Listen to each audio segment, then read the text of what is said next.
আপনারা নির্বাচন দিয়ে বাংলাদেশের সামনে বর্তমান সময়ে যে আভ্যন্তরীণ এবং আন্তর্জাতিক সংকট এসে দাঁড়িয়েছে, যে সংকট তৈরি হচ্ছে, সীমান্তের কাঁটাতারের বেড়া সম্প্রসারণ, পানির সমস্যা, বহুবিধ আভ্যন্তরীণ এবং আন্তর্জাতিক সংকটে নিমজ্জিত বাংলাদেশ, এই অবস্থা থেকে বাংলাদেশকে উত্তরণের জন্য একটি নির্বাচিত সরকার ছাড়া এই বহুবিধ চ্যালেঞ্জ মোকাবেলা করে এদেশের স্বাধীনতা, সার্বভৌমত্ব, গণতন্ত্র, মানুষের অধিকার প্রতিষ্ঠা করা অত্যন্ত দ্রুহ এবং কঠিন ব্যাপার।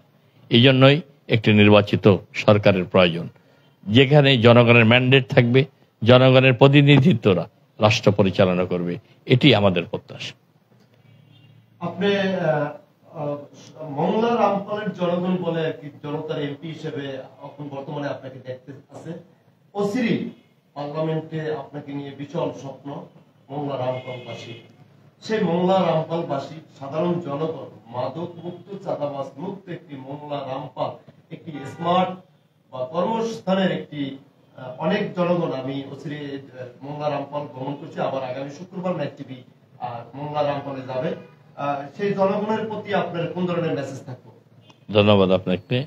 আমার নির্বাচনী এলাকা বাঘেরহাট ৩, রামপাল মংলা অত্যন্ত গুরুত্বপূর্ণ এই আসনটি, কারণ এখানে দ্বিতীয় সমুদ্র বন্দর মংলা পোর্ট রয়েছে, এখানে বে অফ বেঙ্গল রয়েছে, বিস্তীর্ণ জলরাশি, আমাদের অফুরন্ত সম্পদ বে অফ বেঙ্গলে রয়েছে, মৎস্য সম্পদ, কাঁকড়া সম্পদ, আমাদের তেল, গ্যাস, খনিজ সম্পদ রয়েছে বিস্তীর্ণ বালুচরে বে অফ বেঙ্গলের। আমাদের সুন্দরবন ওয়ার্ল্ড হেরিটেজ জাতিসংঘ ঘোষিত ম্যানগ্রোভ অঞ্চল সুন্দরবন এখানে অবস্থিত, আমাদের তাপ বিদ্যুৎ কেন্দ্র এখানে অবস্থিত। আমাদের বিমানবন্দরের কাজ দীর্ঘদিন ধরে ফয়লা আটকে রয়েছে বিগত সরকারের অবহেলার কারণে, প্রতিহিংসার কারণে।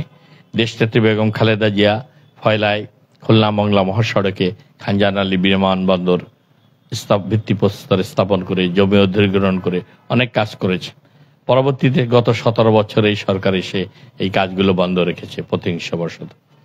আমাদের ইপিজেড কাজ চলছে, শিল্পায়ন চলছে, কর্মসংস্থানের সুযোগ তৈরি হচ্ছে। ইকোনমিক জোনটা এখনো তৈরি হয়নি, এটা হবে।